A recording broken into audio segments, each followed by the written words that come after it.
Mike with 3G at Ross Lake, underneath the kitchen sink. I don't know if you can see it or not.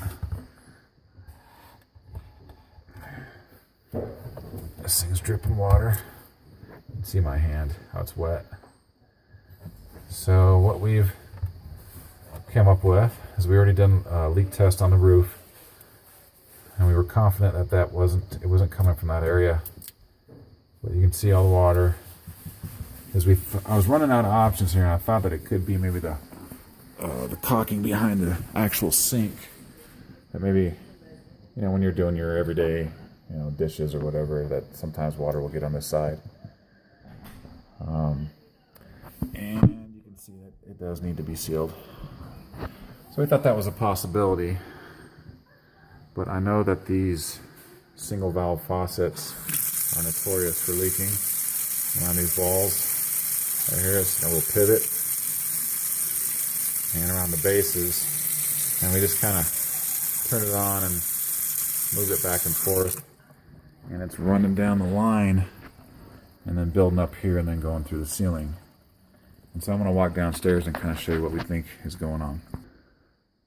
Okay, downstairs, you can see where we cut the access holes when we were here last time. This bay right here didn't have any plumbing in it, so we moved over one, and it's full of plumbing. We're right underneath the kitchen. So the leak that was active, or should I say current, when the call was initially being made, is right there where the light is.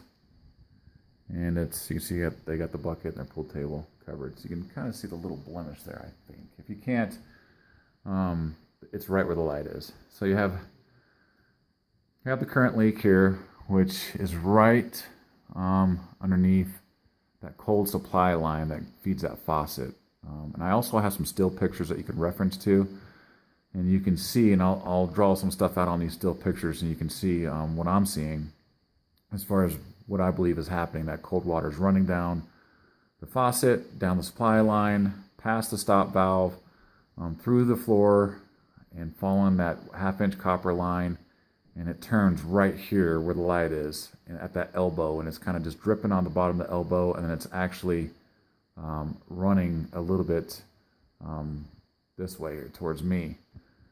So it looks like, okay, so you have this issue, and then right here, I'll show you a still picture as well. It looks like there was some water that leaked at one time, maybe underneath the sink. And there is indeed some old damage from underneath the sink. You can tell it's old. So that's possibly what those water stains are in this area here, or actually this area. No, actually this area, sorry about that.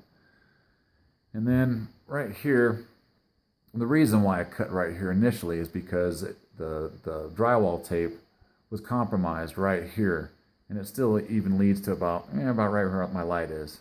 You can see that it's got a sag right there in the drywall. I believe that this issue here is separate from this issue. This was existing. This is new, so I believe this is the faucet. This is old issue here, maybe from the washroom or the laundry room at one time.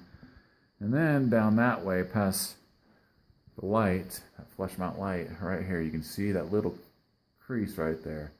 That's right underneath the refrigerator, which I believe is also a separate issue, which is probably the ice maker line. It looks like the hardwood floor underneath the refrigerator is cupped, so that shows me that is old damage, previous damage. The tenant mentioned to me that this was here when they got here.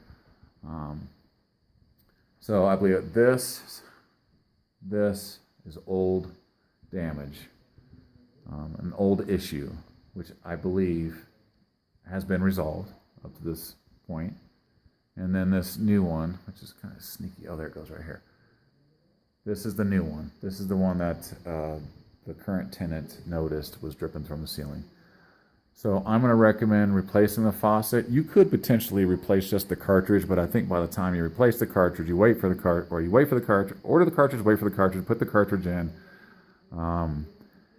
You're still dealing with an old faucet, and I just don't know if there's enough value there. I think it would be, if it was mine, I would just replace the entire faucet with a new one. That way you know you're done with the new fixture. new supply lines, and when we're hooking up the supply lines, we'll make sure that the current stop valve is not leaking, and obviously the drywall patch. So I'm going to estimate that, and if you have any questions, concerns, ideas, need anything, please let me know. Thank you.